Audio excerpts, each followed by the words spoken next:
یہ مکہ غریب لوگوں کا شہر نہیں تھا، مکہ امیر لوگوں کا شہر ہے۔ اور حضور مکہ میں پیدا ہوئے اور مکہ کے سراؤنڈنگ میں، اطراف میں، مکہ کے مضافات میں غریب لوگ رہتے تھے۔ جب حضور پیدا ہوئے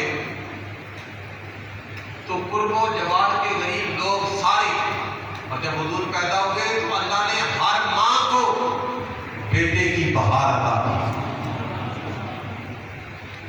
تو غریب لوگ مکہ کی طرف چلے کہ چلو کسی امیر بیٹے کو گود میں لیں گے اور اپنی غربت مٹائیں گے،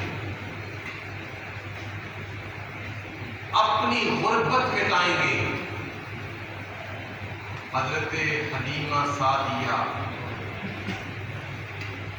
اپنے شوہر کے ساتھ وہ بھی شہر مکہ کی طرف چلی، اپنی سواری پر، کمزور سواری، غربت کی وجہ سے جسم میں نقاہت۔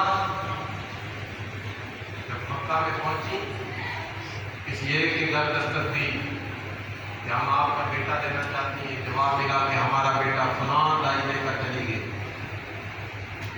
وہ مکہ کے کسی چوراہے میں کھڑی تھی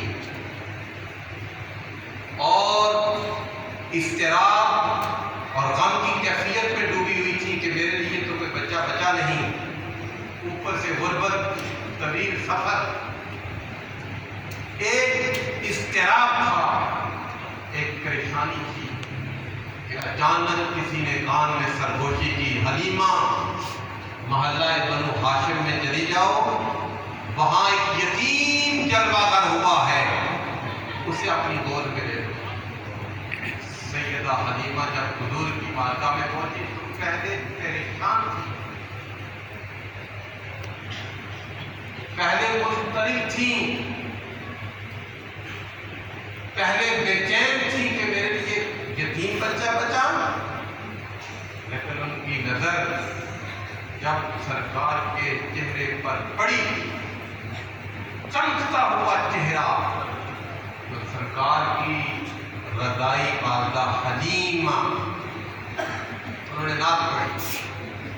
نعت کیا ہے؟ حبیبی طبیبی انت راعی قلوبنا، آپ میرے حبیب ہیں، آپ میرے طبیب ہیں، آپ میرے دل کے حکمران ہیں۔ حضور کو اٹھایا اور اپنی قسمت پر ناز کرنے لگے۔ حضرت عبد المطلب کو کہا کہ میں انہیں اپنی بستی میں لے جانا چاہتی ہوں۔ چنانچہ حضور کے گھر سے نکلی تو راستے میں کعبۃ اللہ آتا ہے، دل میں شوق نے انگڑائی لی کہ کیوں نہ اس نو مولود کو کعبۃ اللہ کا طواف کروا دوں۔ کہتی میں کعبۃ اللہ کا طواف کروا رہی تھی، پھر میرے دل میں خیال آیا کہ کیوں نہ اس حسن کے پیکر کو حجر اسود کا بوسہ بھی دلوا دوں۔